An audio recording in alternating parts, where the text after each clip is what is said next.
everybody, welcome to Roma Talk. In this episode we have a special guest, Miss Elsa Hastad, the Swedish ambassador in Albania since 2019. Miss Elsa, welcome to Roma Talk. Fatma, welcome to the Swedish Embassy, and Maggie behind the camera, thank you for being here in the Embassy of Sweden today. Miss Elsa, can you tell me a little bit about your experience as a Swedish ambassador in Albania and maybe some interesting stories? Absolutely.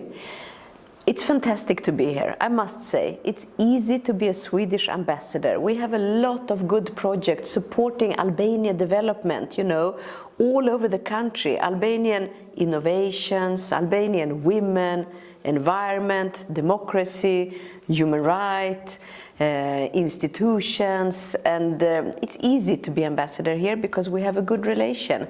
Personally, I love Albania. I've been traveling a lot. I think Albania is very special. Albanian people are very special, extremely kind.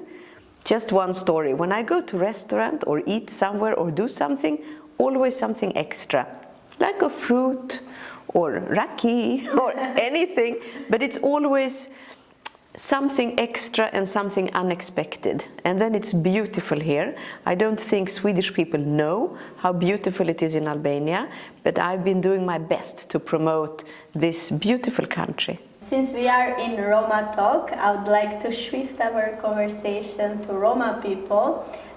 What do you think about our situation in Albania, and is it similar to the Roma people in Sweden, and what would you suggest us to improve? What approaches should we take, or what are the best practices maybe for improving the situation of Roma people in Albania? Let me go back a little bit to Sweden. We had Roma people in Sweden since the 16th century, so 1550. We had Roma people. So we have a long history of having Roma community in Sweden. But still, we had a lot of discrimination in Sweden, and very late we gave equal right to Roma people in Sweden. I'm surprised myself, but that's how it is. 1950, so after the Second World War, and in the 60s and even late as the 70s, Roma people got equal rights with Swedish citizens. I find it very late, but that's how it was. Now, Roma people in Sweden are one of 5 minority, like accepted minority, official minority, meaning that we encourage the language, news in Roma, in Romani, and just encourage rights, but also culture. And maybe that is something to do in Albania. I know that it's a lot of work going on also. Albanian government is doing a lot of things. You being Roma community, you also work for Roma community rights. But of course there is still a stigma or a discrimination or inequality, like you have a higher number in the Roma community who do not have access to reading and writing, which shouldn't be in Europe today. So maybe you need to address those questions. How come that it is like that? How come that Roma children sometimes leave school because they feel discriminated? How come that we have teachers in schools that perhaps do not know how to address Roma challenges or Roma problems? But I really want to underline that we still have problems in Sweden. We still face discrimination, even though we have equality in the law. But I think maybe human right, gender right, women right, LGBT right, human right, you need to work with all the time. We think we have achieved something, but then maybe we slide back. So I think we need to be, and maybe that is my final advice, we have to work on this constantly, and of course embrace the difference. We are different, but that's beautiful. And we have different, but not less. Exactly. And we all come with different culture, everyone. But that is something for us to encourage, embrace, but we are still equal. As you mentioned, the Roma people in Sweden got their equal rights with the rest of society in 1950s. I know about a writer, let's say, a Romani girl whose name is Katarina Taikon. Am I saying it right? Yes, yes. She wrote her first book in 1969, and mostly she wrote about the challenges her family went through discrimination and being a minority in Sweden.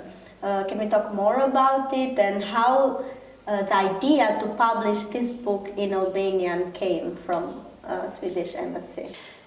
I would love to talk about Katarina Taikon because, you know, I love her books. And they are actually written, it's a children's book. And I read it when I was a child. She has written 13 books. And the story of Katitsi, that's her short name, or Katarina Taikon, is a story about Swedish Roma community getting access to the right. She did not read and write when she grew up in Sweden. She did not have full access to human rights. She learned when she was 26 years old. And then she decided to write about her childhood.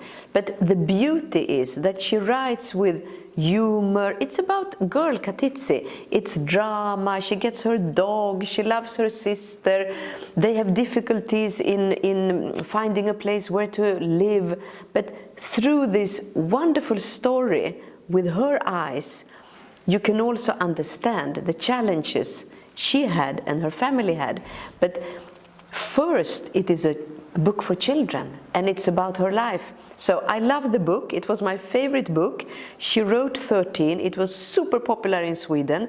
We all read it. 500,000 people were reading it from the library. It became movies, film, TV series, and she was an eye-opener for Sweden about the situations for Roma people. So that is why I wanted it to be published and translated in Albania, because it's such an important story to read for non-Roma people, because it's an eye-opener. So it's for everyone. And I am so happy because it's a little bit of my dream, because it's a good book. It is a good book, but it's a good book with a message.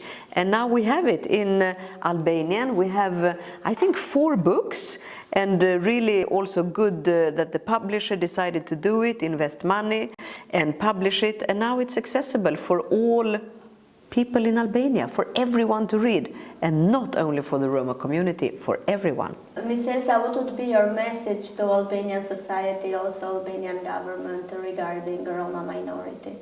My message would be, take care of what you have, embrace everything that you have, encourage the Roma culture, because it's rich, fantastic, it's part of European cultural heritage. It's very important to embrace it. And to everyone working with human rights, and that is the civil society, government, municipalities, we have to over and over again ensure equality for everyone. Ms. Ambassador, thank you so much for participating in this interview, and let me compliment on your look. You look fabulous.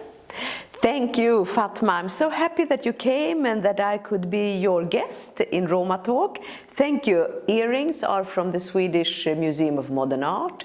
The dress is Swedish design. Actually, it's made out of plastic bottles, recycled. So I try to send a message wherever I go, whatever I do. But today I was your guest. Oh, thank you. Fantastic. Thank you. As a Roma minority, let me show our big gratitude to you, because you have been for these 4 years a very good promoter and supporter of Roma culture. Thank you so much. Thank you so much.